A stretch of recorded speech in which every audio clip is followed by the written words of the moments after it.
When Marcus Ashford mocked her accent for a cheap laugh, Sophia felt something inside her snap. The billionaire had no idea that the waitress he just humiliated was about to respond in 5 languages and walk out the door, taking his entire future with her. Before we continue, don't forget to subscribe to the channel, like the video, and comment where in the world you're watching from. Let's go. Sometimes the smallest moments of cruelty can topple the mightiest empires. For Sophia Marchetti, a 28-year-old waitress working the lunch shift at La Bella Vista, the most exclusive restaurant in the city. That moment came on a Tuesday afternoon when she took an order from a man who thought his billions made him untouchable. For Marcus Ashford, a real estate mogul whose face graced the covers of business magazines and whose name was synonymous with luxury, high rises across 3 continents, it was just another lunch, another opportunity to remind the world of his superiority. He had no idea that the woman holding his menu spoke 5 languages fluently, held 2 master's degrees, and had once been one of the most promising simultaneous interpreters at the United Nations. He saw only an accent, a uniform, and someone he considered beneath him. What he failed to see was that Sophia Marchetti had already lost everything that mattered once before, and she had nothing left to lose by walking away with her dignity intact.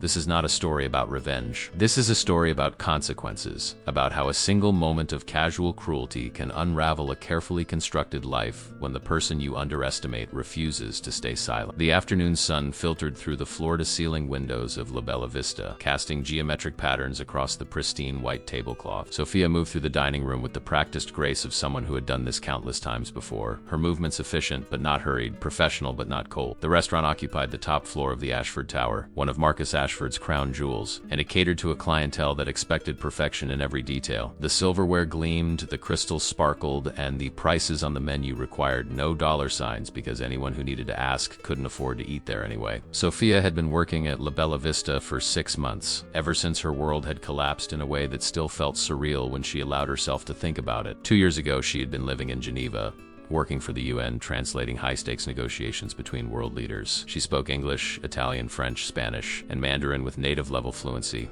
a gift that had taken years of study and natural aptitude to develop. Her grandmother, Rosa Marchetti, the woman who had raised her after her parents died in a car accident when Sophia was 7, had always told her that languages were bridges between worlds, and Sophia had built her entire career on that foundation. But then her grandmother fell ill. Advanced dementia, the doctors said, and she needed round-the-clock care. Sophia had flown back to the States thinking it would be temporary, thinking she could find a care facility and return to Geneva, but Rosa didn't recognize the care facility. She became agitated, frightened, violent even in her confusion. The only place she found peace was with Sophia, and the only time Sophia saw glimpses of her grandmother's former self was when she held her hand and sang old Italian lullabies. So Sophia made a choice. She resigned from her position, gave up her apartment in Geneva, and moved back to the city where she'd grown up. She found a small efficiency apartment she could afford and took the first job that offered flexible hours and immediate pay. That job was at La Bella Vista. The irony wasn't lost on her. She had once translated conversations that shaped international policy, and now she translated menu items for people who couldn't be bothered to learn that polo meant chicken. But every night she went home to her grandmother, to the woman who had sacrificed everything to raise her, and Sophia knew she had made the only choice her conscience would allow. Dignity, her grandmother used to say,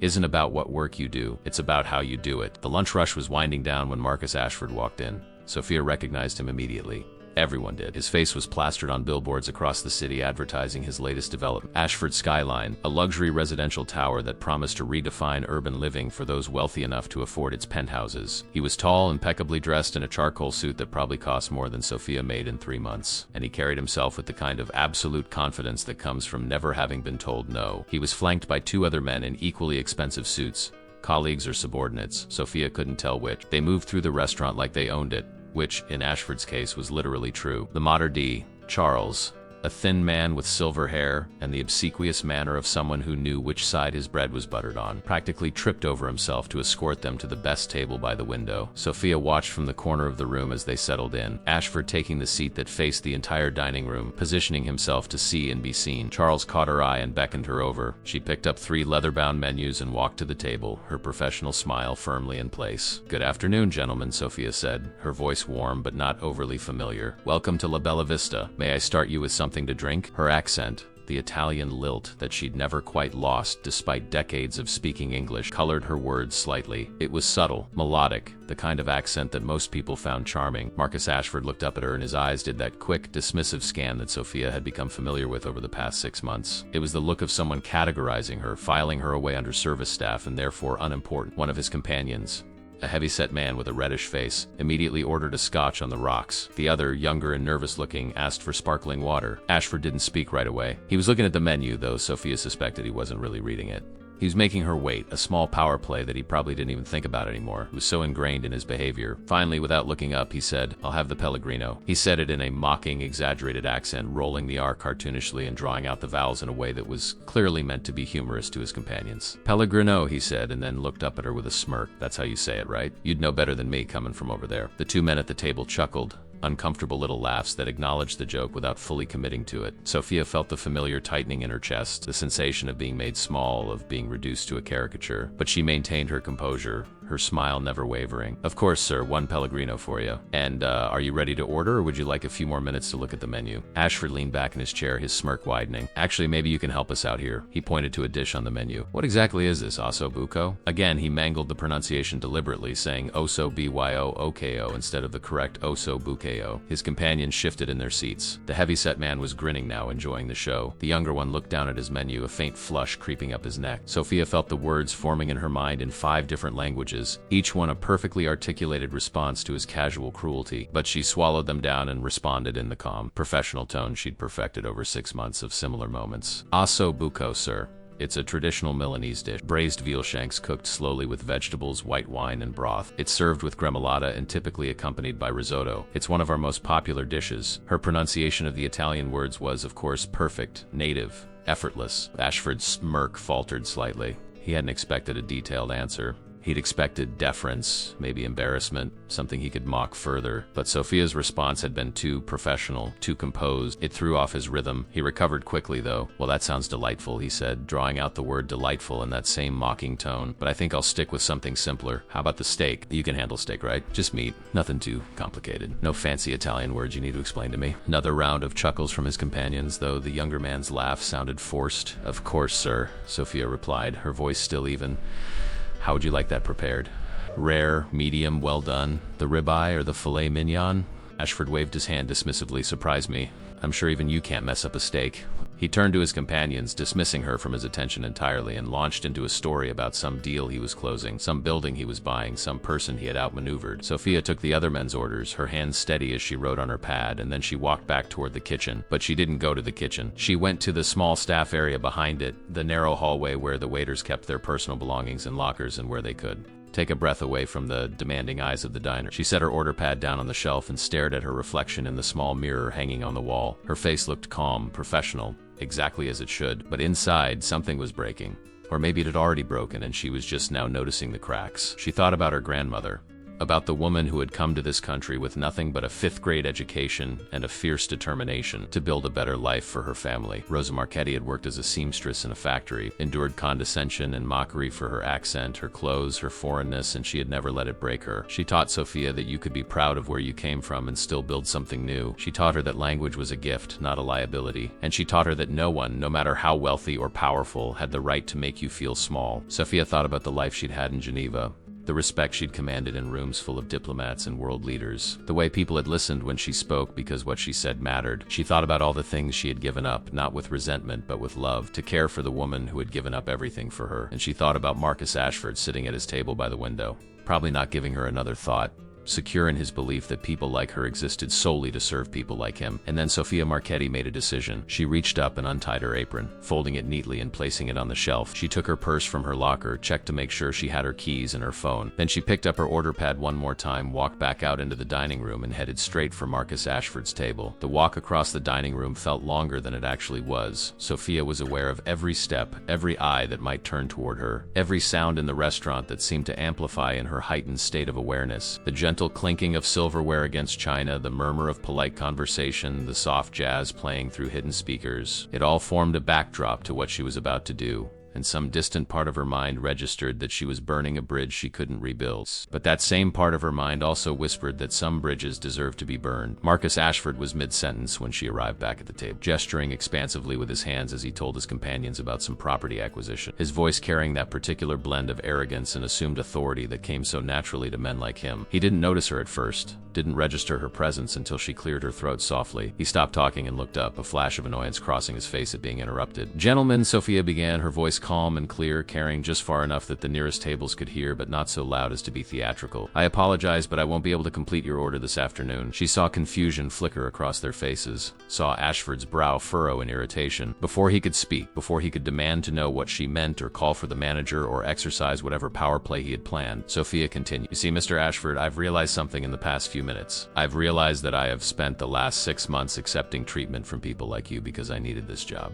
Because I needed the flexibility to care for my grandmother. Because I told myself that dignity isn't about what work you do, but how you do it. And that's true. But dignity is also about knowing when to walk away from people who will never see you as anything more than a punchline." She kept her voice steady, professional even, as if she were simply explaining a menu item. Confusion on Ashford's face was morphing into something darker now, into anger at being challenged by someone he considered so far beneath him. "Now wait just a minute," he started, his voice rising slightly. But Sophia raised her hand in a polite gesture that somehow commanded silence. "Please allow me to finish," she said, and there was something in her tone, some underlying steel that made him pause. "You made fun of my accent, Mr. Ashford. You mocked the way I speak, turned my heritage into entertainment for your colleague. You assumed that because I serve you food, because I wear this uniform, because I speak with an accent, that I am somehow less than you, that I'm someone you can diminish for your own amusement." She saw the younger man at the table shift uncomfortably, saw the heavy-set man's grin fade into something more uncertain. "So I'd like to correct a few misconceptions before I leave," Sophia continued, her voice taking on a different quality now, something sharper and more confident. "First,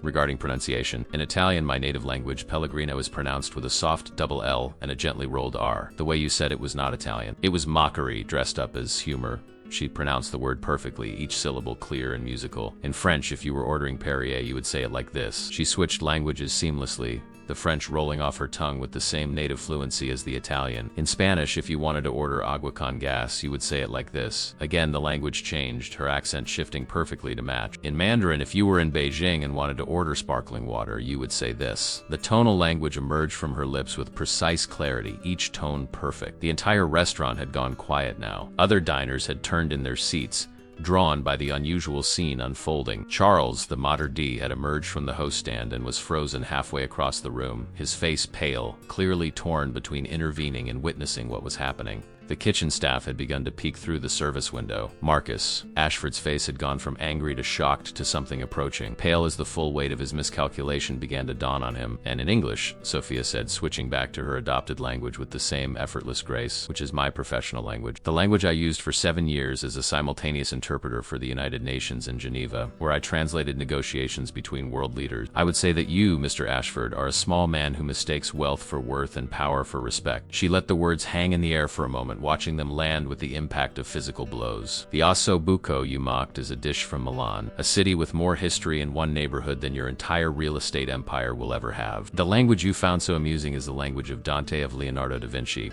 of countless artists and thinkers who shaped Western civilization while your ancestors were still figuring out which end of a plow to hold. And the accent you made fun of is the sound of someone who had the courage and ability to master 5 languages, to build a career on the international stage, and then to give it all up to care for the woman who raised me when no one else would." Ashford tried to speak, his mouth opening and closing, but no words came out. He looked like a man who had just realized he'd stepped on what he thought was solid ground, only to discover it was thin ice, and now he was sinking. His companions were staring at their plates, at their hand, anywhere but at Sophia or their host. The younger man looked like he wanted to disappear into his chair. Sophia reached into her apron pocket and pulled out the order pad. She tore off the page with their orders on it, folded it once, and placed it gently on the table in front of Ashford. "I'm sure Charles will be happy to take over your table and complete your orders," she said, her voice returning to that professional courtesy that somehow made the whole interaction more devastating. "I recommend the osso buco. It really is excellent." She turned to the maître d', who was still frozen in place. "Charles, I'm sorry to leave you short-staffed. You've been kind to me, and I appreciate that.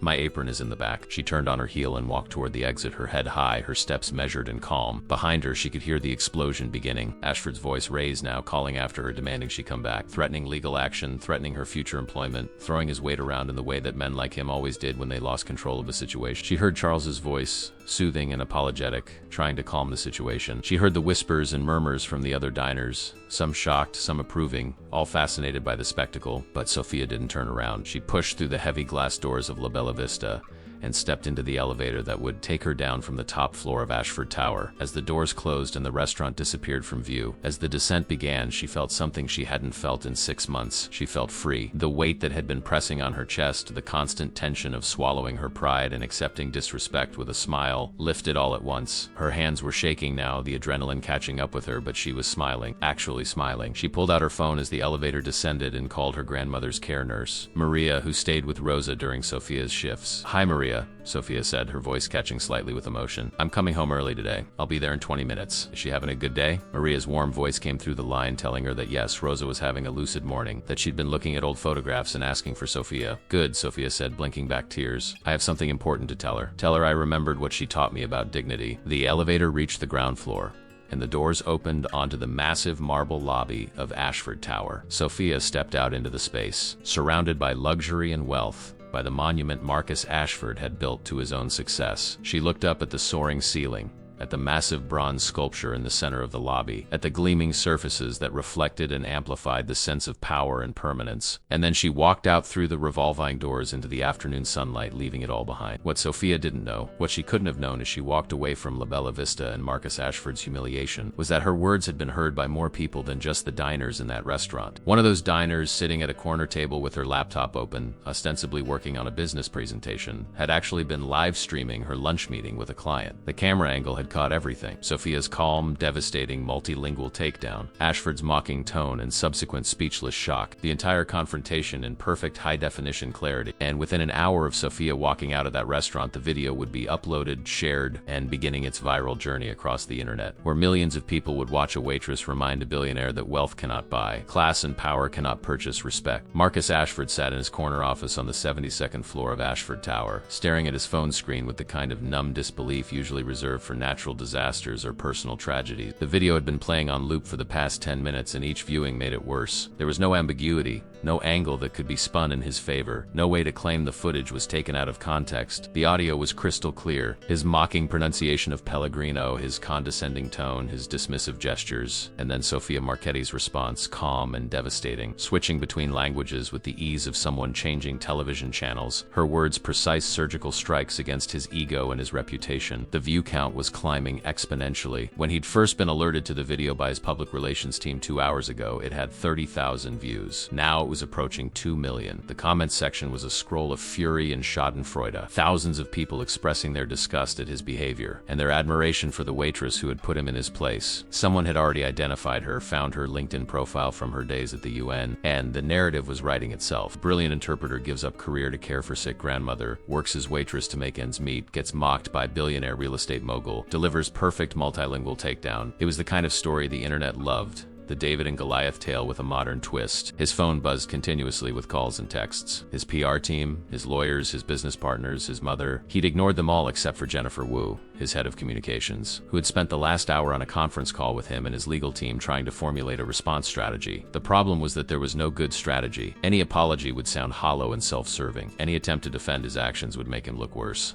Any legal threat against the person who posted the video would trigger a Streisand effect that would amplify the story even further. They were discussing damage control, not victory, and Marcus Ashford was not accustomed to playing defense. There was a sharp knock on his door, and before he could respond, it opened. Richard Holloway, his CFO and the closest thing Marcus had to a friend in the business world, walked in without waiting for an invitation. Richard was a lean man in his early 50s with silver hair and the kind of weathered face that suggested he'd seen every kind of corporate crisis and survived them all. He closed the door behind him and stood there, his arms crossed, looking at Marcus with an expression somewhere between pity and frustration. "Tell me you've seen it," Marcus said, his voice flat. Richard nodded slowly. "The whole world has seen it. My daughter sent it to me an hour ago with 3 fire emojis and the words, 'Karma is real.' She's 16. If 16-year-olds are sharing this, you're in every demographic." Marcus set his phone down on the desk and rubbed his face with both hands. "It was supposed to be a joke, a stupid joke. I didn't mean anything by it." Richard walked over to the window and looked out at the city sprawling below them, the city where Marcus Ashford's name was synonymous with luxury development, where his buildings define the skyline. "You know what the problem is with people like us, Marcus? We forget that not everyone has to put up with our jokes. That waitress, she didn't have to smile and take it, and she didn't. Now you're finding out what happens when someone calls you out in front of an audience." Marcus felt a surge of defensive anger. "So what? I'm the villain now?"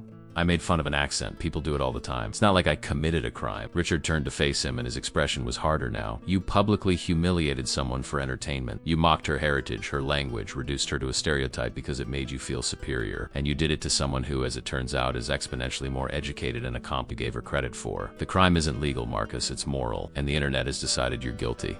The question now is what you're going to do about it. Marcus wanted to argue, wanted to deflect, wanted to find some way to make this someone else's fault, but he couldn't. He'd watched the video enough times to see himself through the eyes of the millions of viewers, and what he saw was ugly. He saw a man drunk on his own power, casually cruel because he could be, because he'd never faced consequences for that cruelty before. He saw someone who had confused wealth with worth, who had believed that his money insulated him from judgment. And he saw the moment when that illusion shattered, when Sofia Marchetti spoke 5 languages and reminded him that there were forms of richness he would never possess. The fallout began almost immediately. By evening, 3 companies had pulled out of joint venture discussions with Ashford Development, citing concerns about brand alignment and public perception. The luxury hotel group, which had been in negotiations to manage the hotel component of his Skyline project, released a statement saying they were re-evaluating their partnership. His social media accounts were flooded with negative comments, and several of his posts from previous months were being screenshot and recirculated. Comments that in isolation seemed merely arrogant, but in the context of the restaurant video read as evidence of a pattern of elitism and disrespect. By the next morning, the story had been picked up by major news outlets. Business networks ran segments analyzing the video and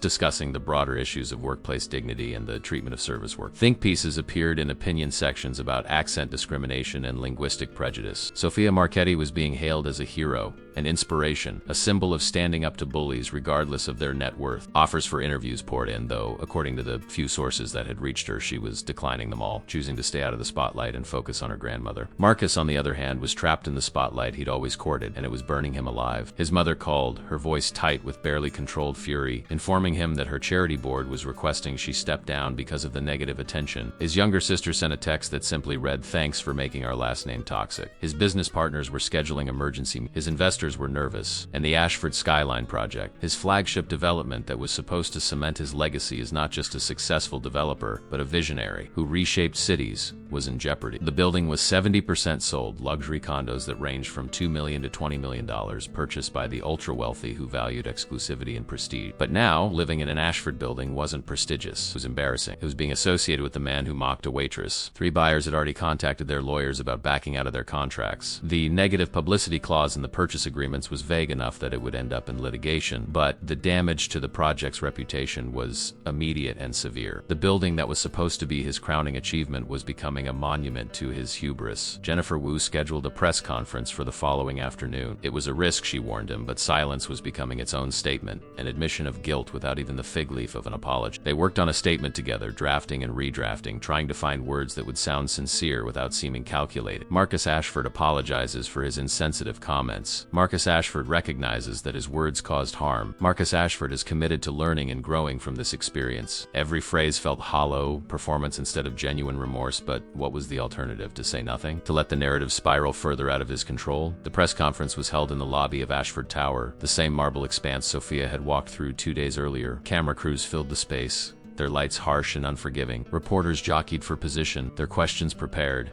their skepticism palpable. Marcus stood behind a podium bearing his company's logo, flanked by Jennifer and his lawyer, and read from the prepared statement. His voice was steady, his expression appropriately contrite. He apologized for his words and his actions. He acknowledged the harm he had caused, praised Sofia Marchetti's courage and dignity. He announced a $50,000 donation to an immigrant advocacy organization and a pledge to implement sensitivity training across all Ashford properties. The questions came fast and sharp. Do you think money can fix this? Have you reached out to Marchetti personally? Will you resign from your position? Do you understand why people are calling you out? Are you sorry you did it or sorry you got caught? Marcus answered them all with the careful neutrality his team had coached him on. Never defensive, never dismissive, walking the tightrope between accountability and self-flagellation. But he could see it in their eyes, in the way they phrased their questions. They didn't believe him, or worse, they didn't care whether he was sincere or not. The story was too good, the fall from grace too perfect. He was the villain in a morality play, and no apology could rewrite that script. When the press conference ended, Marcus returned to his office and sat in the silence, looking out at the city he'd helped build. He thought about Sofia Marchetti, about the look in her eyes when she'd spoken to him, that calm certainty that had been more devastating than any rage could have been. He wondered where she was now, whether she'd watched his apology, whether it meant anything to her. He suspected it didn't. She'd already won. She'd walked away with her dignity dignity intact while his was in tatters. What Marcus didn't know, what he couldn't have anticipated, was that the story was far from over. His public apology and charitable donation had done little to stem the tide of consequences flowing toward him. But more importantly, the video had caught the attention of someone who recognized Sofia Marchetti, someone from her past who had been looking for her for months.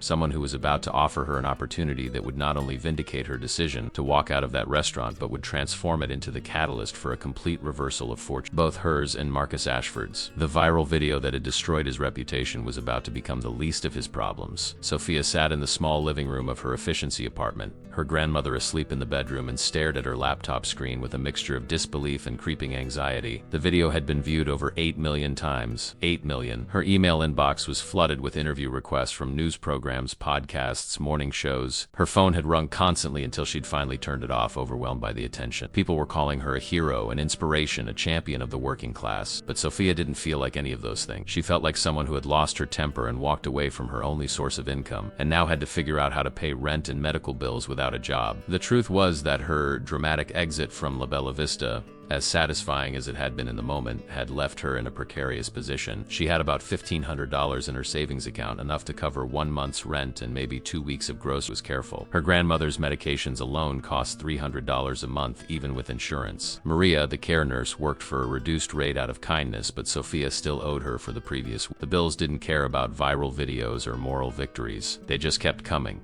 indifferent to everything except payment. She'd spent the past 2 days applying for jobs, filling out applications online, sending her resume to restaurants and hotels and anywhere else that might need someone with her skills. But her skills were the problem. She was overqualified for most service positions, which made managers suspicious that she'd leave the moment something better came along. And she was underqualified for the kind of professional work she'd done before because she'd been out of the field for 2 years. The gap in her resume, the shift from UN interpreter to restaurant waitress, required an explanation that most employers didn't want to hear. Caring for an aging relative wasn't considered professional development. The knock on her apartment door came just before noon on the 3rd day after the video went viral. Sofia wasn't expecting anyone. Maria had her own key and didn't knock. The landlord had already been by earlier in the week to slip a notice under the door about the water being shut off for maintenance. She approached the door cautiously and looked through the peephole. A woman stood in the hallway, professionally dressed in a tailored navy suit, her dark hair pulled back in a neat bun. She held a leather portfolio and had the composed, confident bearing of someone accustomed to important meetings. Sofia opened the door but kept the chain lock engaged. "Yes. Can I help you?" The woman smiled, and it was warm, genuine, not the practiced smile of a salesperson. "Miss Marchetti, my name is Catherine Zhao. I'm the Director of Operations for the Transcontinental Language Institute. I've been trying to reach you for several months, and then I saw your video." She paused, her smile widening slightly. "That was quite a moment. May I come in? I promise I'm not a reporter, and I'm not here to waste your time. I'm here to offer you a job." Sofia's heart jumped, but she kept her expression neutral. A job? The Transcontinental Language Institute was one of the most prestigious language services organizations in the world, providing interpretation and translation for international corporations, diplomatic missions, and major cultural events. Sofia had interviewed with them years ago, before taking the UN position, and had been offered a role she'd ultimately declined for the Geneva opportunity. What kind of job? Catherine's eyes were earnest, the kind that uses all 5 of your languages and pays you what you're actually worth. "May I please come in? We have a lot to discuss, and I'd rather not do it in the hallway." Sofia hesitated for just a moment, then unhooked the chain and opened the door. She led Catherine into the small living room, acutely aware of how modest her apartment was, how different from the world Catherine clearly inhabited. But if Catherine noticed or cared about the worn furniture or the faded carpet, she gave no indication. She sat down on the sofa and opened her portfolio, pulling out a folder. "Miss Marchetti," Catherine began, "I'll be direct because I suspect you value that. We've been looking for you since last spring. The UN gave us your name when we inquired about hiring their top-rated simultaneous interpreters for a long-term corporate contract. But you'd already resigned and they didn't have updated contact. Your phone had been disconnected, your email bounced back. We eventually found out you'd returned to the States, but the trail went cold after that." She leaned forward slightly, her expression earnest. "When I saw that video, when I heard you switch between 5 languages with perfect fluency and grace under pressure, I knew I had to find you. That video wasn't just a viral moment. It was a demonstration of exactly the kind of skill and composure." Sofia felt the walls she'd built around her hope beginning to crack. "What's the position?" Catherine pulled out several documents.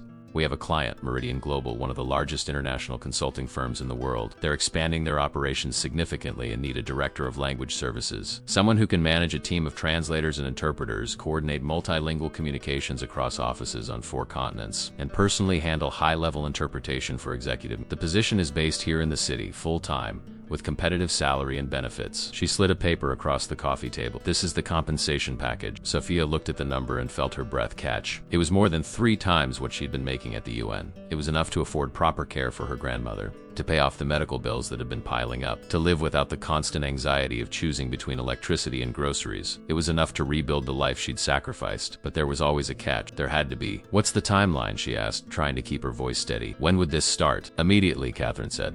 "Or as soon as you can begin." Meridian has been operating without a language services director for 4 months, and it's causing significant problems. Miscommunications, delays, frustrated international partners. They need someone who can step in and take control of the situation. I told them I had the perfect candidate, but I needed to find her first. And then you appeared in the most unexpected way, reminding a billionaire that intelligence and dignity don't have price tags. She smiled. Meridian's CEO watched that video and she was impressed. She said anyone with that much composure and command of language is exactly who they need. Sophia's mind was racing. This was everything she'd thought she'd lost when she left Geneva. The professional respect, the financial security, the opportunity to use her skills in meaningful work. But there was one problem, one immovable obstacle that she couldn't ignore. "My grandmother," Sophia said quietly. "She has advanced dementia. She needs constant care. I can't leave her alone and I can't put her in a facility. I tried that before and it was a disaster. She only has peace when I'm there. That's why I left the UN. That's why I've been working jobs with flexible hours. Any position like this would mean long hours, travel, being away from home." Catherine nodded slowly, her expression understanding rather than dismissive. "I thought that might be an issue. I did some research after I found out where you were and I learned about your grandmother's situation. So I discussed it with Meridian's HR department and we've structured a solution. The position comes with a comprehensive care package. Meridian will provide a full-time professional caregiver for your grandmother, someone with dementia specialization, at the company's expense. They'll also cover any medical costs not handled by insurance. And the position includes the option to work from home 2 days a week to maintain your presence in her life." She paused. Meridian believes that employees do their best work when they're not constantly worried about their family. They're willing to invest in that belief. Sophia felt tears prick her eyes, unexpected and unwelcome. She'd become so accustomed to fighting every battle alone, to cobbling together inadequate solutions, to choosing between her duty to her grandmother and her own survival, that the idea of an employer actually helping rather than seeing her family obligation as a liability was almost incomprehensible. "Why?" she asked, her voice slightly hoarse. "Why would they do that?" "Because talent like yours is rare," Catherine said simply. "Because they understand that you made a sacrifice for family that speaks to your character, and they want that character in their organization. And because in that video you demonstrated something they value very highly, the ability to maintain absolute professional composure and precision while dealing with someone who's being completely inappropriate. In the corporate world, especially at the international level, that skill is gold. You'll be dealing with difficult personalities, cultural misunderstandings, high-stakes negotiations. They need someone who can handle it all without losing their cool or their clarity. You proved you can do that in the worst possible circumstances." There was a soft sound from the bedroom, a gentle stirring. Sophia's grandmother was waking from her nap. Sophia stood up. "Just a moment. I need to check on her." She went to the bedroom and found Rosa sitting up in bed, looking confused and slightly frightened in the way she often did when waking from sleep, momentarily lost in time. Sophia sat beside her and took her hand. "It's okay, Nona. I'm here. You're safe." She spoke in Italian, the language of Rosa's childhood, and her grandmother's face cleared, recognition dawning. "Sophia mia cara," Rosa said, her voice thin but warm. "You're home. I had a dream you were far away."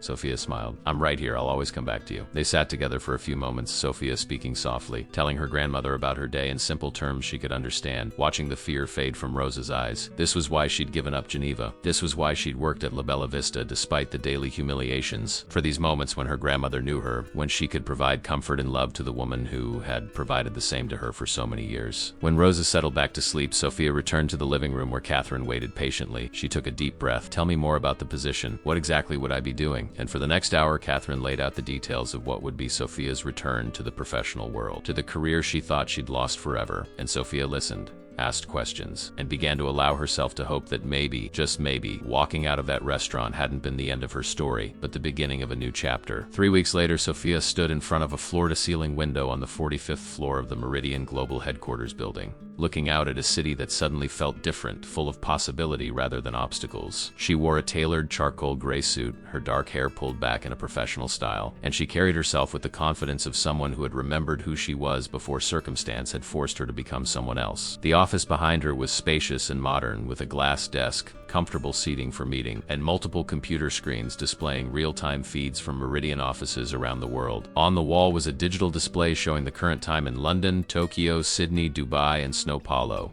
the 5 cities where her team of translators and interpreters were based. Her first 2 weeks at Meridian had been a whirlwind of meetings, assessments, and rapid problem solving. The language services department had been neglected for months, operating without clear leadership, and the result was chaos. Translators were working on projects without proper context, interpreters were being assigned to calls without adequate preparation time, and miscommunications were causing expensive delays in international negotiation. Sophia had dove in with the systematic precision of someone who understood that language wasn't just about words but about meaning, context, and the cultural nuances that could make or break a business relationship. She'd reorganized the entire workflow, implementing new protocols for document translation that included cultural consultants to review materials before they went to clients. She'd created a scheduling system for interpreters that gave them at least 48 hours to prepare for any assignment, with briefing materials and background information. She'd personally handled 3 high-stakes negotiations in her first week, switching seamlessly between languages as executives from different countries tried to hammer out the details of a joint venture. The CEO of Meridian, Patricia Chun, a sharp, no-nonsense woman in her 50s, had pulled Sophia aside after one particularly complex call and simply said, "This is exactly what we needed. You're already worth every penny." The care situation for her grandmother had exceeded Sophia's expectations. Meridian had hired Elena Ramirez,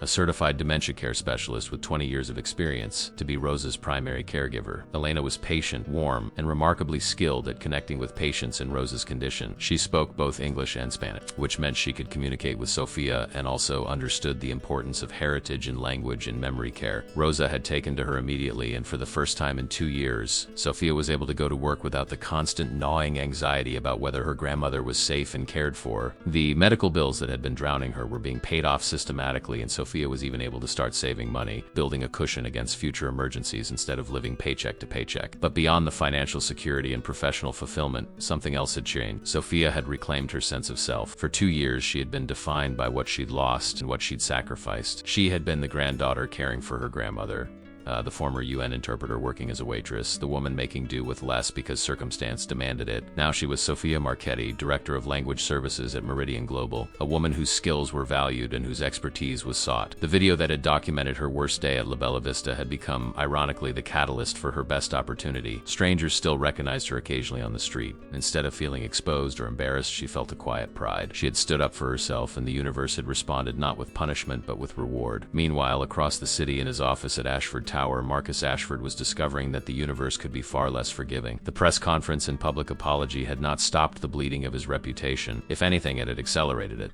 The narrative that had formed around it. The wealthy bully who mocked a working woman and got what he deserved was too satisfying for the public to let go. Every business decision he made was now scrutinized through that lens. When he tried to evict a rent-controlled tenant building to make way for a new luxury development, a decision that would have been controversial but manageable before the video, it became a symbol of his heartless greed. Protesters gathered outside his buildings. Tenant rights organizations used his image in their campaigns. He had become the face of everything people hated about unchecked wealth and corporate arrogance. The Ashford Skyline project, his flagship development, was in serious trouble. Of the 70% of units that had been sold, 12% of buyers had successfully backed out of their contracts, citing various clauses in the purchase agreements. Another 15% were in active litigation to do the same. The building's prestige, the very thing that justified its astronomical prices, had evaporated. Living in an Ashford property was no longer a status symbol. It was a liability, an association with a man who had become universally disliked. Pre-sales for the remaining 30% of units had come to a complete halt. No one wanted to buy into a building whose developer was a pariah. The financial implications were staggering. Marcus had leveraged heavily to finance the Skyline project, taking on significant debt with the assumption that unit sales would cover construction costs and generate substantial profit. But with sales stalling and refunds mounting, the project was hemorrhaging money. The banks that had financed the construction were getting nervous, calling meetings, demanding reassurances that he couldn't provide. His other projects were being affected too. Investors were pulling out of. Business partners were distancing themselves. The luxury hotel group had officially terminated their management agreement for the Skyline Hotel component, and finding a replacement was proving impossible. No major hospitality brand wanted to attach their name to his. Richard Holloway, his CFO, had been blunt in their last meeting. "You're toxic, Marcus. I say that as your friend, not just as someone who manages your money. The video turned you into a symbol, and symbols are hard to rehabilitate.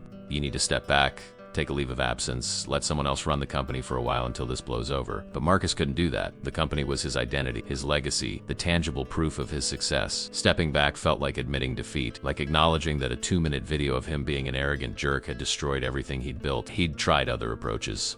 He'd donated to charity, lots of it, but the press had called it performative and cynical. He'd implemented the promised sensitivity training across all his properties, but employees had leaked details of the sessions that made them sound superficial and obligatory. He'd tried to return to his normal routine, attending galas and networking events, but the reception he received was frosty at best. People who had once courted his attention now avoided him. Conversations would die when he approached. He was being socially exiled from the circles that had once validated his importance. The worst part was the isolation. Marcus had never had many genuine friends, just business associates and social acquaintances drawn to his wealth and influence. But now, without that currency to trade on, he realized how shallow those connections had been. His calls went unreturned. Lunch invitations were declined. Even his family, never particularly warm to begin with, had grown distant, embarrassed by the association. His mother had stopped inviting him to her charity events. His sister had unfriended him on social media. His father, a retired banker who had always been proud of Marcus's success, had sent him a terse email suggesting he considers selling the company and retiring early to focus on personal development, which was code for, "You've embarrassed us and we want you to disappear." Late at night, alone in his penthouse apartment with its sweeping views of the city, Marcus would sometimes pull up the video and watch it again. He'd memorized every second of it by every inflection in Sofia Marchetti's voice as she dismantled his arrogance in 5 languages, every moment of his own shocked silence as he realized he'd miscalculated badly. He tried to pinpoint the exact moment when it all went wrong, the precise second when he crossed the line from casual condescension into career-destroying cruelty. But the truth was, there was no single moment. It was the entire interaction, the accumulated weight of his behavior, the casual assumption that he could treat people as lesser and face no consequences. He wondered about her sometimes, about Sofia Marchetti. He tried to find information about her to see if she'd capitalized on her viral fame, but she seemed to have vanished from public view after declining all the interview requests. No social media presence, no public statements, just silence. He didn't know if she was working again, if she'd found another job, if she was okay. Part of him wanted to reach out to apologize personally instead of through a publicist's carefully crafted press statement, but his lawyers had strongly advised against any direct contact, warning that it could be construed as harassment or an attempt to intimidate her into silence. So Marcus sat with his regret and his diminishing empire, watching the consequences of his actions play out in board meetings and bank statements, and empty units in a luxury tower that no one wanted to buy. He had mocked a woman's accent, treated her as entertainment for his colleagues, and in doing so had revealed something about himself that the world found repulsive. And now he was learning that reputation, once lost, was nearly impossible to rebuild, especially when you'd lost it by being exactly the person people suspected you were all along. What neither Sofia nor Marcus knew yet was that their stories were about to intersect again, not by choice, but by the kind of cosmic irony that seems to govern moments of reckoning. The job offer that had saved Sofia's career was about to bring her into direct professional contact with the man who had tried to humiliate her, and the encounter would force both of them to confront not just each other but the people they had become in the wake of that viral video. The question wasn't whether they would meet again, it was what would happen when they did. The email arrived on a Friday afternoon, marked high priority, and Sofia read it twice before she fully processed what it was asked. Patricia Chun, Meridian's CEO, was requesting her presence at a Monday morning meeting to discuss a potential new client, a major real estate development company that was seeking to expand internationally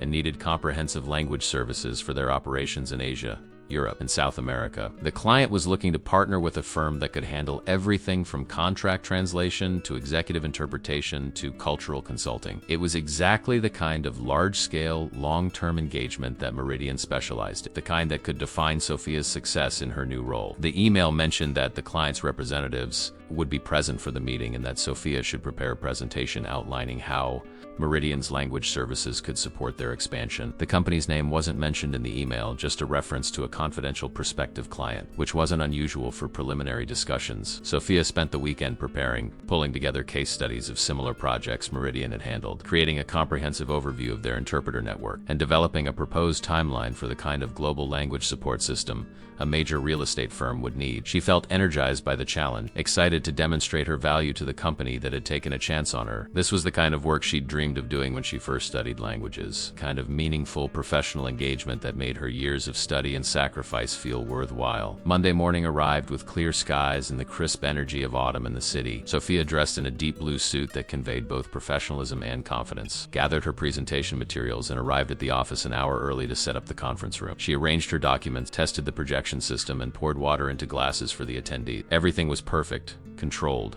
professional. She was in her element, and she knew it. Patricia Chun arrived first, along with 2 other Meridian executives, the head of business development, chief financial officer. They greeted Sophia warmly, expressed confidence in her preparation, and settled into their seats. "The client is extremely interested in our services," Patricia said, "but they're going through a challenging period right now. They need to rebuild their brand internationally, and they see language services as part of that effort. Being able to communicate fluently and respectfully with international partners is crucial to their strategy." Sophia nodded, understanding the subtext. This client had reputation issues and saw cultural sensitivity as part of the solution. The conference room door opened, and 2 men entered, both in expensive suits, both carrying the leather portfolios and confident bearing of high-level executives. The first was in his 50s with silver hair, and Sophia recognized him immediately as Richard Holloway, the CFO of Ashford Development. She'd seen his photo in business articles when she was researching the fallout from the viral video, the financial implications for Marcus Ashford's company. Her stomach dropped as the realization hit her. The prospective client was Ashford Development, and if Richard Holloway was here, then Marcus Ashford himself might be right behind. She wasn't wrong. Marcus Ashford entered the conference room last, and the moment he saw her, he stopped walking. His face went pale, and his carefully composed expression cracked just enough to show genuine shock. Sophia felt her own heart hammering in her chest, but she maintained her composure, years of professional training overriding her personal reaction. This was a business meeting, and she was representing Meridian Global. Whatever history existed between her and Marcus Ashford, it would not interfere with her professionalism. She would not give him that power over her again. Patricia Chun, oblivious to the sudden tension in the room, stood and made introductions. "Gentlemen, thank you for joining us. This is Sophia Marchetti, our Director of Language Services. She'll be leading our presentation today and would manage your account if we move forward with a partnership. Sophia, this is Richard Holloway, CFO of Ashford Development, and Marcus Ashford, the company's CEO. She gestured toward the table. "Please, everyone have a seat." The silence that followed was thick and uncomfortable. Richard Holloway looked between Sophia and Marcus, clearly sensing something was wrong but not understanding what. Patricia frowned slightly, picking up on the awkwardness. Marcus remained standing, his hand still on the back of his chair, staring at Sophia as if he'd seen a ghost. Sophia made the decision for all of them. She stepped forward and extended her hand to Richard first. "Mr. Holloway, it's a pleasure to meet you." Her voice was calm, professional, giving nothing away. Then she turned to Marcus and extended her hand to him as well. "Mr. Ashford." Her eyes met his directly, and in that gaze was a clear message. "We are going to be professional about this, and you are going to follow my lead." Marcus took her hand, and his grip was tentative, uncertain in a way that spoke volumes about how much he'd changed from the arrogant man who had walked into La Bella Vista. "Miss Marchetti," he said, his voice carefully controlled. "It's good to see you again." The words were neutral, but they carried weight that everyone in the room could feel, even if they didn't understand its source. They all sat down, and an uncomfortable beat passed before Patricia spoke again. "Is everything all right?" Marcus cleared his throat. "Yes, of course. Ms. Marchetti and I have met before. Brief. I wasn't expecting to see her here, that's all." Sophia opened her portfolio and pulled out the presentation materials, her movements smooth and confident. "Small world," she said lightly. "Shall we begin?" And just like that, she took control of the meeting, refusing to let the past derail the present. For the next 45 minutes, Sophia delivered a flawless presentation. She outlined Meridian's capabilities, described their network of interpreters and translators, presented case studies of successful international expansions they'd supported, and detailed exactly how they could provide comprehensive language services for Ashford Development's planned operations in Shanghai, Frankfurt, and Buenos Aires. She spoke about the importance of cultural sensitivity in business communications, about how misunderstandings could derail negotiations and how proper interpretation could build trust with international partners. Her message was professional, but the subtext was clear, and Marcus heard it. Language and cultural respect weren't optional extras in international business. They were fundamental to success. A company that couldn't communicate respectfully across cultures was a company that would fail in the global marketplace. It was a gentle but unmistakable reminder of the lesson he'd learned the hard way in that restaurant. Marcus listened in silence, watching Sophia work, and he felt a complex mixture of emotions washing over him. Admiration, certainly, for her skill and composure. Shame, absolutely, knowing that he'd once treated this extraordinary woman as if she were beneath him. But also something else, something that felt like understanding. He was watching someone who had been knocked down by circumstance, who had lost everything she'd worked for, and who had fought her way back to reclaim her place in the professional world. He was watching resilience in action, and it made his own self-pity seem small and indulgent by comparison. When Sophia finished her presentation, Patricia opened the floor for questions. Richard Holloway asked several pointed questions about costs, timelines, and quality control measures, all of which Sophia answered with precision and confidence. Marcus asked only one question, and his voice was quiet, stripped of the arrogance that had once defined it. Ms. Marchetti, you mentioned the importance of cultural sensitivity and respectful communication. In your experience, when a company has made mistakes in this area, is it possible to rebuild that reputation? Or are some errors too damaging to overcome? The question hung in the air, and everyone in the room understood that he wasn't just asking about business strategy. He was asking about himself, about whether redemption was possible, about whether a man who had publicly demonstrated ignorance and cruelty could ever be seen as anything else. Sophia looked at him directly, and her expression was thoughtful, neither vindictive nor sympathetic. In my experience, Mr. Ashford, reputation is built on consistent action over time, not on single moments. One mistake doesn't define a company or person forever, but neither does one apology erase that mistake. Rebuilding trust requires demonstrating repeatedly and genuinely that you've learned from your errors and changed your behavior. It requires humility, consistency, and a willingness to be judged by your actions rather than your words. She paused, letting her words sink in. International partners, like people in general, are willing to forgive mistakes if they see genuine growth, but they're remarkably good at detecting insincerity. If your company truly commits to respectful, culturally sensitive communication and backs that commitment with real investment and authentic change,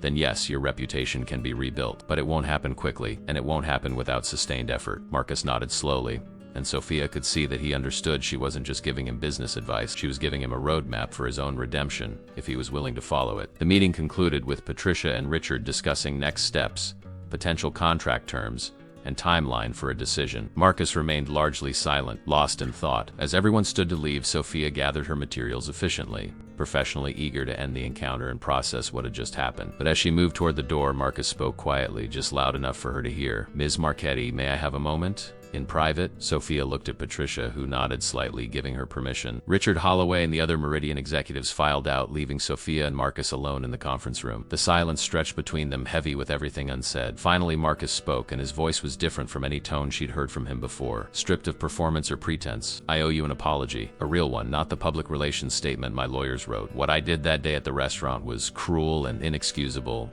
I treated you like you were less than human because I thought my money made me better than you. I was wrong. I was wrong about you, and I was wrong about myself, and I'm sorry." Sophia studied his face, looking for signs of manipulation or insincerity, but all she saw was a man who looked tired and humbled and genuinely regretful. "Your apology is noted, Mr. Ashford, but forgiveness isn't something I owe you, and I'm not sure it's something I'm ready to give. What happened between us has consequences for both of us, and we're both still living with them. What I can tell you is this: if your company hires Meridian, I will do my job with absolute professionalism. I will provide you with excellent service because that's what I do. But don't mistake professional courtesy for absolution. You don't get to feel better about yourself just because I'm willing to work." Marcus nodded, accepting her words without argument. "I understand, and I wouldn't expect anything else." He paused, seeming to struggle with what to say next. "For what it's worth, watching you present today, seeing what you've become, I'm glad that video didn't destroy you the way it's destroying me. You deserved better than what I gave you, and you deserve the success you've clearly earned." Sophia felt something shift in her chest. Not forgiveness exactly, but perhaps a softening of the hard anger she'd carried. "Thank you," she said quietly. "That means more than you might think." She gathered her portfolio and moved toward the door, then paused and turned back. "Mr. Ashford, the question you asked during the presentation about rebuilding reputation, I meant what I said. Change is possible, but only if it's genuine.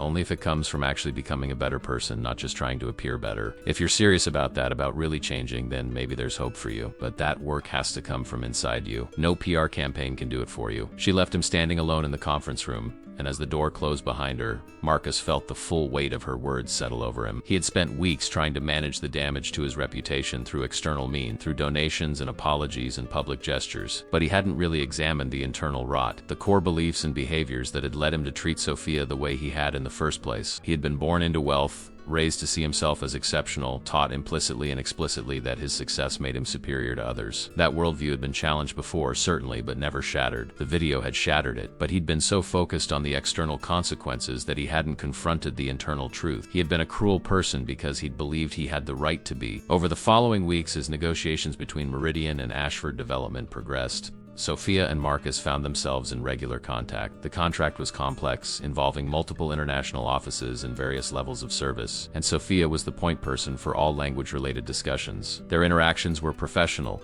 carefully cordial, with Sophia maintaining firm boundaries and Marcus respecting, but slowly through emails and conference calls and occasional in-person meetings, something unexpected began to develop. Not friendship exactly, but mutual respect. Sophia saw that Marcus was genuinely trying to change, not just his public image, but his actual behavior. He listened more than he spoke in meetings. He asked questions instead of making assumptions. He treated every member of her team, from senior interpreters to junior translators, with courtesy and respect. There was one particular moment that shifted Sophia's perception further. She was coordinating interpretation for a video conference between Marcus and potential partners in Shanghai, a manufacturing company that was considering a joint venture with Ashford Development. The interpreter Sophia had assigned was a young woman named Lin Chun, brilliant at her work but still building confidence in high-pressure situations. During the call, Lin made a small error, mixing up a technical term in a way that briefly confused the Chinese executives. Sophia watched the screen, ready to step in and smooth over the mistake, but Marcus got there first. He stopped the conversation, politely acknowledged that there might have been a translation issue, and asked the Chinese partners if they could clarify their last statement. He did it in a way that didn't throw Lin under the bus, that didn't embarrass her,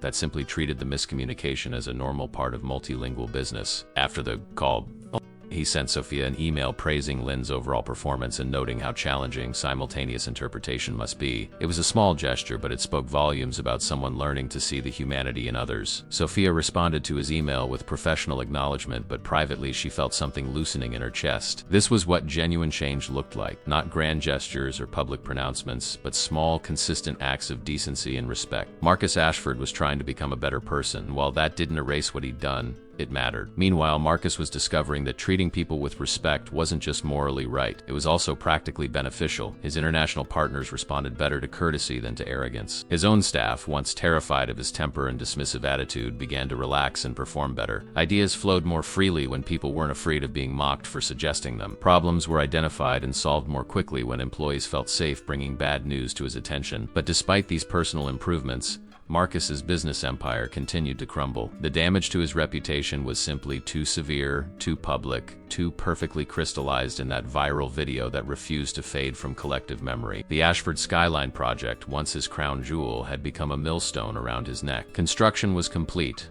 but the building stood mostly empty, a gleaming glass monument to hubris. Only 40% of units had been sold, and those sales had been at steep discounts to the original prices. The luxury hotel component remained unbranded and unopened because no hospitality company would touch it. The retail space on the ground floors was nearly vacant, with potential tenants concerned about associating their brands with the Ashford name. The financial pressure was becoming unbearable. Banks were calling in loans. Investors were demanding board seats and strategic changes. There was serious talk of forcing Marcus out of his own company, of bringing in new leadership that could rehabilitate the Ashford brand or pivot to developing under different names. Richard Holloway had been honest with him in their last private meeting. "Marcus, you've made genuine personal progress and I'm proud of you for that. But the business is in crisis and I don't know if personal growth is going to be enough to save it. We need something dramatic, something that changes the narrative completely, or we're going to lose everything." Marcus knew Richard was right. He'd been living in a kind of denial, hoping that if he just became a better person, the business consequences would somehow resolve themselves. But the market didn't care about his personal journey. Buyers didn't want to live in his buildings regardless of whether he'd learned to be nicer to waitresses. The math was brutal and unforgiving.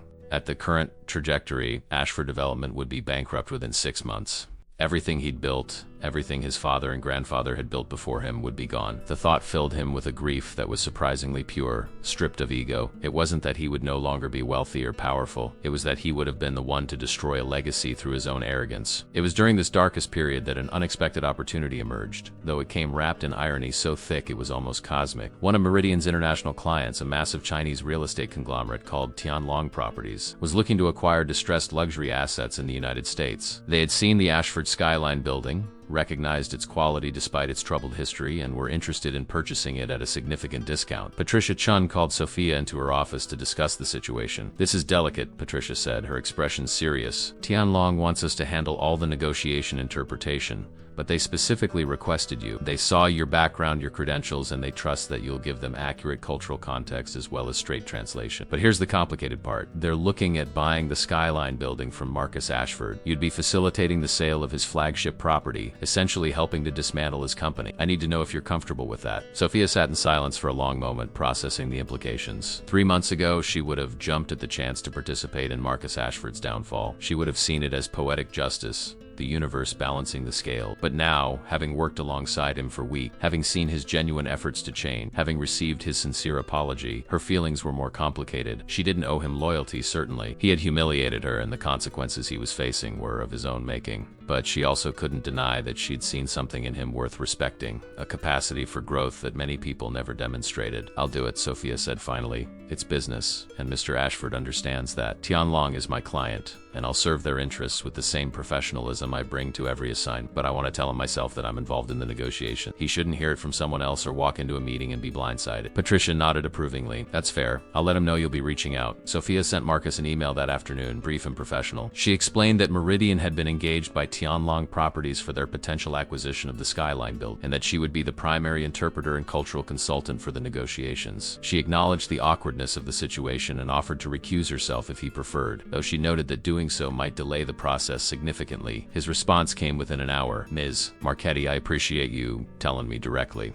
Please don't recuse yourself. You're the best person for this job, and I trust you to be fair and professional, which is more than I can say about some of the other players in this situation. If Tianlong is going to buy the Skyline building, and it seems inevitable that someone will, I'd rather the deal be handled by someone I respect. Good luck with the negotiations." His words carried a resignation that Sophia found surprisingly effective. This was a man watching his life's work slip away, and he was facing it with a dignity that would have been unthinkable from the Marcus Ashford she'd first encountered. The negotiations began the following week, and they were complex and grueling. Tianlong's representatives were shrewd negotiators who knew they had leverage. The Skyline building was a distressed asset, and they were one of the few buyers willing to take it on with all its complications. They pushed for aggressive price reductions and favorable terms, and Sophia translated their positions with clinical accuracy, neither softening their demands nor editorializing. She also provided cultural context, helping both sides understand the unspoken elements of each other's negotiating styles, the face-saving measures that mattered in Chinese business culture, the direct communication preferences of American negotiators. The first negotiation session took place in a conference room at a neutral law firm's office, designed to avoid either party feeling territorial advantage. Marcus arrived with Richard Holloway and two lawyers, their expressions professionally neutral but their body language betraying the stress they were under. The Tianlong representatives consisted of three executives: Zhang Wei,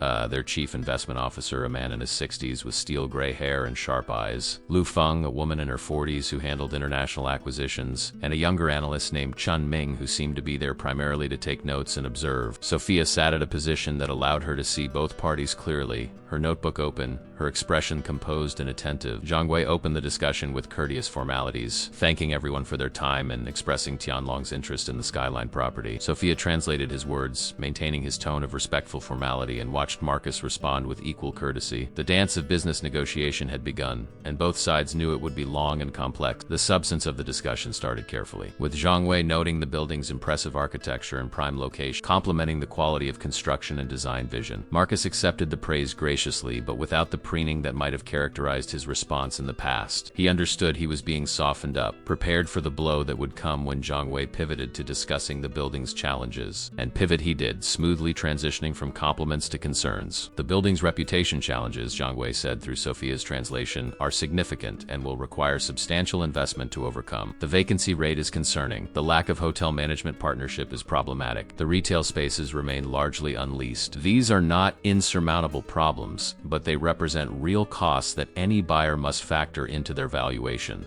He named a purchase price that was roughly 60% of what Marcus had invested in the project, a number that would leave Ashford Development severely wounded, if not entirely bankrupt. Sophia translated the figure without inflection, and she watched Marcus's face remain carefully neutral, though she could see the muscle in his jaw tight. Richard Holloway responded on his behalf, noting that while they understood Tianlong's concerns, the building itself was worth far more than the offer suggested, that the reputation challenges were temporary and manageable, and that the right buyer could capitalize on the building's inherent value. The negotiations continued in this vein for hours, each side making their case, testing the other's boundaries, looking for leverage and weakness. During a break in the discussions, Sophia stepped out into the hallway to check her phone and found Marcus standing by the windows, looking out at the city with an expression of profound exhaustion. He saw her and gave a small, rueful smile. "Watching you work is remarkable," he said quietly. "The way you move between languages.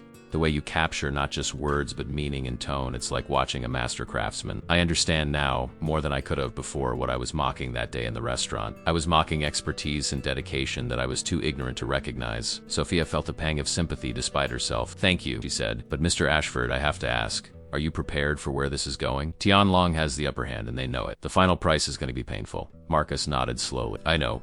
Richard has been preparing me for it. The Skyline sale won't be enough to save the company completely, but it might buy us enough time to restructure, to save some of the other projects, to keep some people employed. That's what matters now, not my pride or my ego. Those are luxuries I can't afford anymore. He turned to face her fully. I wanted to tell you something. When this is all over, when Ashford Development either survives in some diminished form or doesn't survive at all, I'm planning to step down as CEO. Whether the company continues under different leadership or gets absorbed into something else, I won't be running it anymore. I've realized that my presence is the problem. The Ashford name is toxic because of me, and the best thing I can do for everyone who depends on this company is to remove myself from it. Sophia searched his face for signs of self-pity or manipulation, but all she saw was acceptance and genuine humility. What will you do? She asked. He laughed, a short, bitter sound. I honestly don't know. Start over, maybe. Do something useful instead of just profitable. Try to figure out who Marcus Ashford is when he's not defined by money and buildings and power. He paused. Your grandmother, the one you cared for, is she still with you? Sophia felt the familiar ache in her chest. She passed away 2 weeks ago, peacefully in her sleep. The dementia had progressed to the point where she wasn't really there anymore, and then one morning she just didn't wake up. I was with her at the end, holding her hand, and I think she knew I was there even if she couldn't say so. Marcus's expression filled with genuine sorrow. I'm so sorry. From everything you've said about her, she must have been an extraordinary woman. Sophia felt tears prick her eyes unexpectedly. She taught me everything important, how to be strong, how to be kind, how to stand up for myself. Everything I did that day at the restaurant, everything I am now came from her. Marcus nodded. Then she left the world better than she found it because she left you in it. That's a legacy that matters more than any building I've ever constructed. They stood in silence for a moment, two people whose lives had intersected catastrophically and then continued to orbit each other in ways neither could have predicted. The conference room door opened and one of the lawyers signaled that the Tianlong representatives were ready to resume discussions. The negotiations stretched across 4 more sessions over 2 weeks, each one chipping away at Marcus's position, each one bringing the inevitable conclusion closer. Sophia translated thousands of words, technical specifications, financial projections, legal terms, and cultural nuances. She watched Marcus surrender piece by piece, not with the bitterness she might have expected, but with a kind of grace that spoke to genuine transformation. He fought for fair terms, certainly, protected his employees' interests and his vendors' contracts, but he didn't fight to preserve his own ego or reputation. He had learned finally that some battles weren't worth winning if they cost you your humanity. The final session arrived on a gray November afternoon, rain streaking the conference room windows as both parties gathered to sign the purchase agreement. The final price had settled at 65% of Marcus's investment, slightly better than Tianlong's opening offer, but still devastating. With the sale proceeds allocated to paying down debts and settling obligations, Ashford Development would survive as a small regional firm focused on mid-market properties, a shadow of its former self. Marcus would step down as CEO, as he'd told Sophia he planned to do, and would retain only a small ownership stake with no operational control. As the lawyers prepared the signature pages and both sides reviewed the final documents one last time, Zhang Wei spoke directly to Marcus and Sophia translated. Mr. Ashford, I want you to know that Tianlong recognizes the quality of the Skyline building. Your vision and execution were excellent. The challenges that led to this sale were not about your abilities as a developer, but about reputation and circumstance. In different conditions, this negotiation would have gone very differently. Marcus inclined his head in acknowledgement of the courtesy. Thank you, Mr. Zhang. I hope Tianlong will be successful with the building, and that it will become what I dreamed it could be. It's a landmark that enhances the city rather than standing as a monument to my failures. Zhang Wei responded with something in Mandarin that Sophia translated carefully. In Chinese philosophy, Mr. Ashford, we believe that failure is not the opposite of success, but a part of the journey toward it. You have faced your failures with dignity, and that speaks well of your character. Perhaps this is not an ending, but a transformation. Marcus smiled, a real smile that reached his eyes for the first time since Sophia had known him. I hope you're right. The documents were signed in order of precedence, each signature bringing the transaction closer to completion. When it was finished, when the Skyline building officially belonged to Tianlong Properties and the funds were transferred into escrow, there was a moment of stillness in the room, the peculiar quiet that follows the completion of something significant. The Tianlong representatives gathered their materials and prepared to leave. Lu Feng approached Sophia and spoke warmly. Miss Marchetti, your services have been invaluable. You translated not just words, but understanding between our cultures. We will certainly request you specifically for future negotiations. Sophia thanked her graciously and watched the Chinese executives leave, accompanied by their lawyers. That left only Marcus, Richard, their legal team, and Sophia remaining in the conference room. Richard began gathering documents, giving instructions to the lawyers about next steps. his voice efficient and businesslike despite the evident stress. Marcus sat at the table looking at the signed agreement in front of him, and for a long moment he simply stared at it, processing what had just happened. Sophia knew she should leave, should give him privacy for this moment, but something made her hesitate. She approached the table and spoke quietly. "Mr. Ashford, for what it's worth, you conducted yourself well throughout this process. You protected your people, negotiated fairly, and maintained dignity in a difficult situation. That matters." Marcus looked up at her, and his eyes were bright with unshed tears. "Thank you, Miss Marchetti. Coming from you, that means everything." He stood and extended his hand. "I know I can never fully make amends for what I did to you, but I want you to know that meeting you, having you witness both my worst moment and my attempt to become better, has changed me in ways I'm still understand. You could have been vindictive throughout these negotiations. You had every right to be, but you were professional and fair. And that grace has taught me more about forgiveness than any sermon or self-help book ever could." Sophia took his hand and held it firmly. "We've both changed, Mr. Ashford. Maybe that's the real story here. Not the viral video or the business consequences, but two people who had a terrible encounter and both grew from it in different ways." Marcus nodded, and then Richard was calling to him, and the moment passed. Sophia watched them leave, Marcus and his team walking out into the rainy afternoon, and she felt a strange mixture of emotions. Relief that the negotiations were complete, satisfaction at a job well done, but also something gentler. A sense that justice had been served not through punishment but through transformation. Marcus Ashford had lost almost everything, but in losing it he had found something more valuable, the capacity to be a decent human being. And Sophia, who had been humiliated and dismissed, had not only reclaimed her career but had been the instrument of his humbling while maintaining her integrity throughout. Neither outcome was what either of them would have chosen, but both were, in their way, exactly what they needed. 6 months passed before Sophia saw Marcus Ashford again, and when she did, it was in the most unexpected of places. She was having lunch at a small community center in one of the city's working-class neighborhoods, having been invited there by the director to discuss potential language services for their immigrant support program. Meridian had recently launched a pro bono initiative dedicating a certain number of hours each quarter to providing free translation and interpretation services for nonprofit organizations, and Sophia had been instrumental in developing the program. She was passionate about giving back, about using her skills to help people who needed language services but could never afford them. It was her way of honoring her grandmother's memory, of continuing the legacy of someone who had struggled with language barriers herself. The community center was bright but worn, with scuffed floors and walls covered in bulletin boards advertising ESL classes, job training programs, and food pantry schedules. The director, an energetic woman named Janice Williams, was giving Sophia a tour of the facilities when they passed through the main activity room. Sophia glanced inside and stopped mid-step. Marcus Ashford was there, sitting at a table with a group of teenagers, helping them work through math problems. He wore jeans and a simple sweater, no designer suit, no visible markers of wealth. His hair was slightly longer than she remembered, and he looked more relaxed despite being obviously engaged in the challenge of explaining algebra to students who seemed skeptical of its relevance. Janice noticed Sophia's reaction and smiled. "Oh, do you know Marcus? He's been volunteering here for about 4 months now. Comes in 3 times a week to tutor math and help with our youth entrepreneurship program. The kids love him. He actually knows how to listen to them, to make them feel heard." Sophia watched as one of the teenagers, a girl who couldn't have been more than 15, laughed at something Marcus said, and he grinned back with genuine warmth. This was so far removed from the man she'd first encountered at La Bella Vista that it was almost disorienting. "He's a good volunteer," Sophia said carefully. Janice nodded enthusiastically. "One of our best. He doesn't just show up and go through the motions. He really invests in these kids. And the business mentoring he does with our adult programs has been invaluable. We have immigrants starting small businesses, people trying to understand contracts and loans and business plans, and he sits with them for hours explaining everything patiently." Marcus looked up then, perhaps feeling eyes on him, and his gaze met Sophia's. Surprise flickered across his face, followed by what looked like genuine pleasure. He said something to his students, who groaned good-naturedly and stood up to walk over.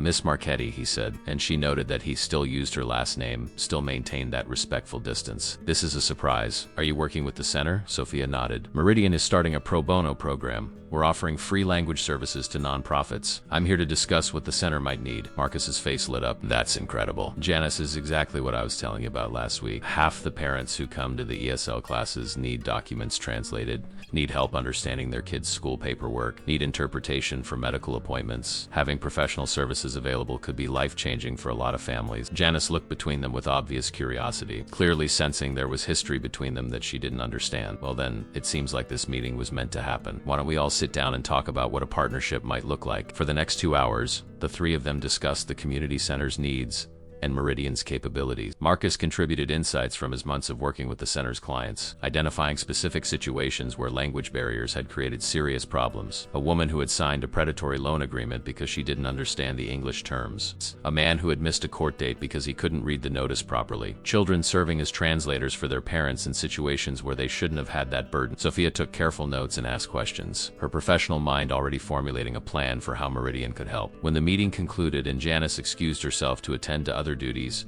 Sophia and Marcus were left alone in the small conference room. An awkward silence fell between them, full of things unsaid. Finally, Marcus spoke. "I didn't expect to see you here." Sophia smiled slightly. "I could say the same about you. This is quite different from running a real estate empire."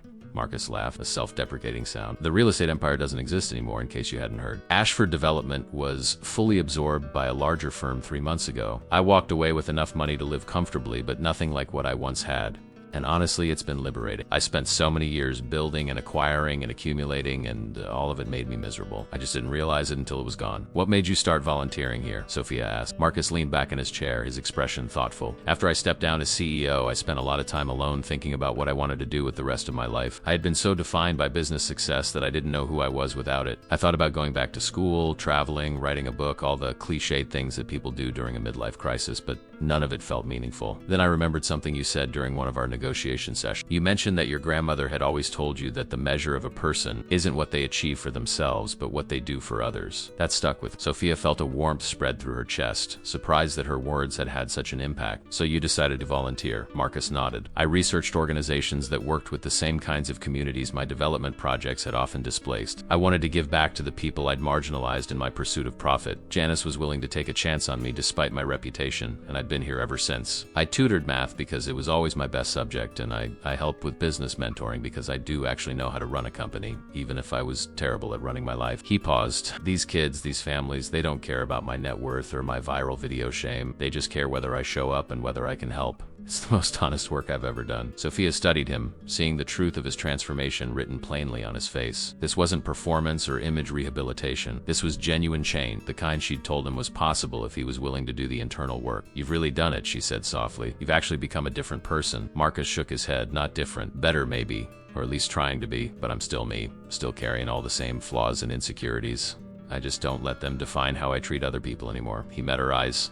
"I owe a lot of that to you. Watching you maintain your dignity when I was trying to strip it away. Seeing you succeed despite my cruelty, it showed me what strength actually looks like. Not power over others, but power over yourself." They talked for another hour, not about business or negotiations, but about their lives. Sophia told him about her grief over losing her grandmother, about how the loss had been devastating but also freeing in a way, allowing her to fully embrace her career without guilt. Marcus told her about his family, about slowly rebuilding relationships that his arrogance had damaged, about his mother finally agreeing to have dinner with him after months of silence. They discovered shared interests, books they'd both read, places they'd both traveled, opinions on everything from urban development to education policy. It was strange and unexpected, this ease between them, born from the worst possible beginning, but evolved into something resembling friendship. As Sophia prepared to leave, gathering her notes and materials, Marcus walked her to the door. "Miss Marchetti," he said, and then paused. "Would it be all right if I called you Sophia?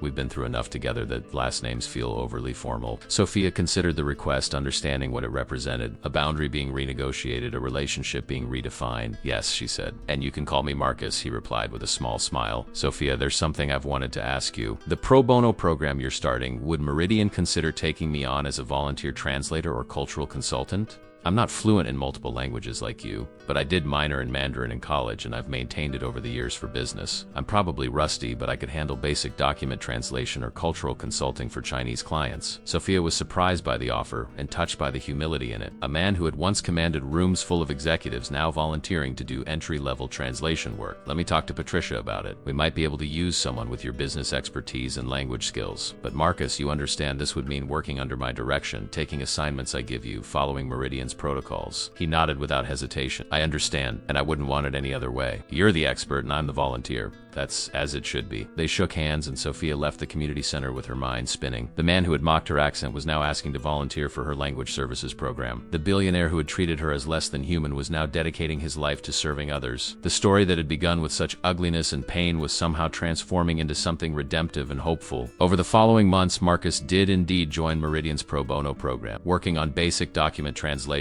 and providing business consulting through interpreters for immigrant entrepreneurs. Sophia supervised his work, providing feedback and corrections, and discovered that he took criticism with grace and gratitude, genuinely eager to improve. They developed a working relationship that was professional but warm, built on mutual respect and shared commitment to helping others. The viral video that had destroyed his reputation and catapulted her into unexpected fame became a strange kind of origin story for both of them, the worst moment that led to their best selves. A year after that fateful day at La Bella Vista, Sophia stood on a stage at a conference for language professionals, addressing an audience of interpreters and translators from around the world. She had been invited to speak about building inclusive language services programs and the importance of dignity in professional communication. The conference organizers had been upfront about why they wanted her specifically. The viral video had made her a symbol in the language services community, proof that expertise and dignity could prevail over dismissiveness and prejudice. Sophia had initially been reluctant to accept, uncomfortable with being defined by that one moment, but Patricia Chun had convinced her that she had something valuable to share beyond the viral fame. As Sophia spoke about the pro bono program at Meridian, about the community partnerships they had built and the families they had helped, she caught sight of someone in the audience. Marcus sat in the back row, dressed casually but neatly, taking notes like any other attendee. He had registered for the conference as a volunteer translator, paying his own way, and had mentioned to Sophia that he wanted to learn more about professional language services. She hadn't expected him to attend her session, but there he was, listening intently as she described the principles that guided her work: respect for every language and dialect, recognition that accent is not a measure of intelligence or worth, understanding that language services are not just about words but about human dignity. After her presentation, during the question and answer session, a young woman in the third row raised her hand. Her voice was tentative but determined. "Ms. Marchetti, I'm a recent graduate working as a translator,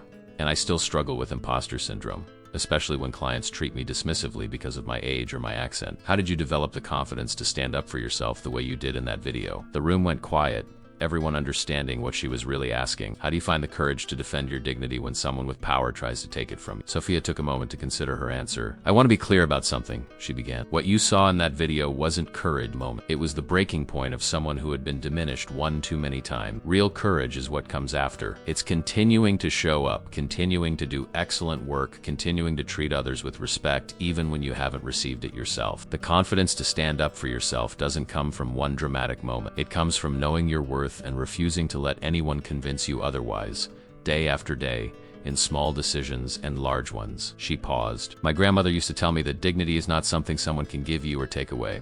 It's something you carry within yourself. The moment I walked out of that restaurant, I wasn't taking my dignity back. I was simply refusing to abandon it any longer." The audience applauded, and Sophia saw Marcus in the back row, his expression thoughtful and perhaps a bit emotional. After the session ended and attendees filtered out, he waited until the room was mostly empty before approaching. "That was a powerful talk," he said. "Thank you for sharing your perspective." Sophia smiled. "Thank you for coming. You didn't have to, you know. I wanted to," Marcus replied. "I've learned that growth requires putting yourself in uncomfortable situations, hearing truths that challenge you." Plus, he added with a slight smile, "I figured I owed it to you to hear the full story from your perspective, not just the version I lived through." They walked together through the conference center, past booths advertising translation software and interpretation equipment, past groups of language professionals networking and exchanging business cards. Sophia noticed several people recognizing her, some with smiles of admiration, others with the curious stares of people who knew her face from the video but couldn't quite place the context. Marcus noticed it too. "Does that ever get old, the recognition?" Sophia shrugged. "Sometimes, but mostly people have been kind. They see me as someone who stood up for service workers, for immigrants, for anyone who's ever been made to feel less than. I try to live up, even though I know I was just a person having a bad day who finally reached her limit." They found a quiet corner with chairs overlooking a courtyard and sat down. Marcus spoke first. "I've been thinking a lot lately about legacy, about what we leave behind. A year ago, my legacy was going to be buildings and wealth and business deals. Now all of that is gone or belongs to someone else, and I'm trying to figure out what actually matters." Sophia listened without interrupting. "At the community center, I see people building legacies that have nothing to do with money. A single mother who's learning English so she can help her kids with homework. A teenager who's starting a small business so he can support his family. A grandmother who's teaching traditional cooking to preserve her culture. Their legacies are about love and resilience and community. That feels more real to me now than anything I ever built." Sophia nodded slowly. "My grandmother's legacy was love. She had no money, no property, no impressive career, but she raised me with such fierce devotion, such unwavering belief in my potential, that I was able to become everything I am today. When she died, I inherited nothing material, but I inherited her strength, her values, her love. That's the legacy that matters." Marcus met her eyes. "You know what your legacy is going to be? It's every person you've helped through Meridian's pro bono program. Every family that got documents translated, every business that got cultural consulting, every person who felt heard and respected in their own language. And maybe," he added quietly. Maybe your legacy also includes one arrogant billionaire who learned to be a better human being because you refused to let him diminish you. Sophia felt unexpected tears prick her eyes. That's generous of you to say, but your transformation is your own achievement, Marcus. I was just the catalyst. He shook his head. You were more than a catalyst. You were a mirror that showed me who I really was. And you were an example of who I could become. Without you, I'd probably still be chasing money and power and wondering why I was miserable. They sat in comfortable silence for a moment, two people whose lives had intersected catastrophically and then wound together in unexpected ways, creating something neither could have imagined. The conference continued around them, hundreds of language professionals gathering to share knowledge and build connections, all of them dedicated to the same fundamental goal that had brought Sophia and Marcus together, helping people communicate across barriers of language and culture. Sophia thought about how far she'd come from that day at La Bella Vista. From the moment when she'd walked out of a restaurant with nothing but her dignity intact, she'd rebuilt her career, found meaningful work, honored her grandmother's memory, and discovered that standing up for yourself could open doors you never knew existed. Marcus thought about how far he'd fallen from his penthouse office and his empire of luxury buildings, and how that fall had been the best thing that ever happened to him. He'd lost his wealth and his reputation, but he'd gained something infinitely more valuable, the ability to connect with people authentically, to find meaning in service rather than success, to measure his worth not in dollars but in difference made. The viral video that had destroyed his old life had given him permission to build a new one small act of kindness at a time. As they prepared to part ways, Marcus returning to his volunteer sessions and Sophia to her next conference commitment, he extended his hand. Thank you, Sophia, for everything. For your integrity, your grace, and your willingness to see that people can change. Sophia took his hand and held it warm. Thank you, Marcus, for proving that they can, for showing up every day and doing the work, not for recognition, but because it's right. That's courage, too. In the end, the story of Sophia Marchetti and Marcus Ashford wasn't really about a billionaire mocking a waitress or about a viral video or about public humiliation and consequences.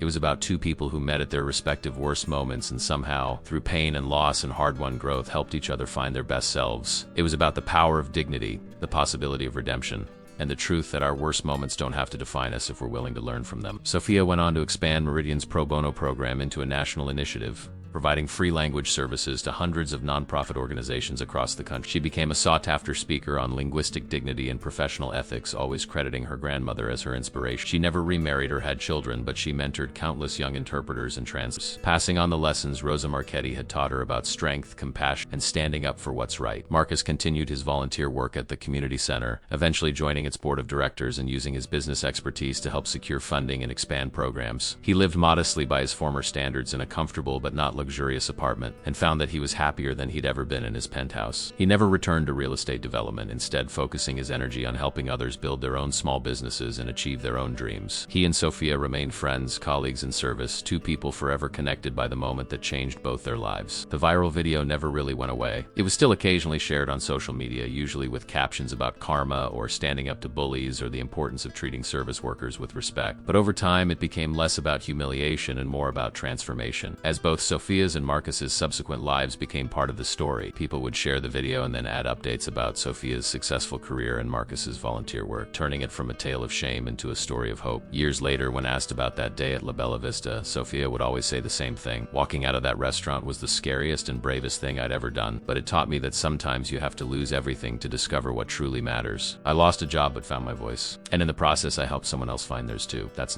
grace. And grace is always more powerful than cruelty, always more lasting than momentary satisfaction. If this story moved you, if it reminded you that dignity cannot be taken from us, only surrendered, if it showed you that people can grow and change and become better versions of themselves, then let it inspire you to stand up for yourself and others with compassion. Share this story with someone who needs to hear that their worth is not determined by others' opinion, that transformation is always possible, and that sometimes our hardest moments lead us exactly where we need to be.